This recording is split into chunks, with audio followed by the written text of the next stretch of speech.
कहाँ बाड़ू? हम बकरी चरावे तनी। तो अब तो काम सही लागल बा, हमू आ जाई। नहीं बाबूजी बैठे। अरे उससे का हो जी, कोनो बहाना करबू तब न, तू खाली सही बतियावेलू हमेशा। का करी बाबूजी सामने बाड़न। ना हम आवत तनी ठीक बा, कोनो बहाना कर, पानी उनी मांगो ना, कह के काट उट गोड़ में हल गइल बा। कितना तो मेहरारू जा तो बहाना कर लेली सा।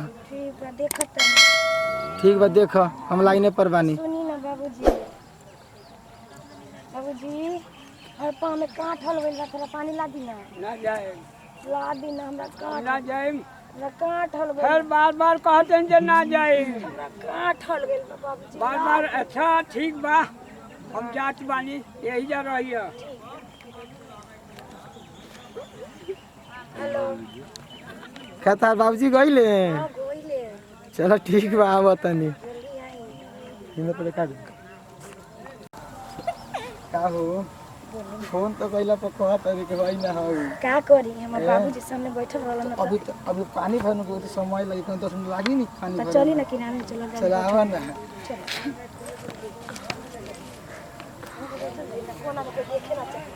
वो देख ली तो क्या करें? अरे लोग ना नहीं आइए। अरे लोग आ जाएंगे। कोना में बैठे। ये बैठी ना। कोई नहीं रोवा बैठे देखत बैठा ना, यही दिया काहे के जरूरत पानी।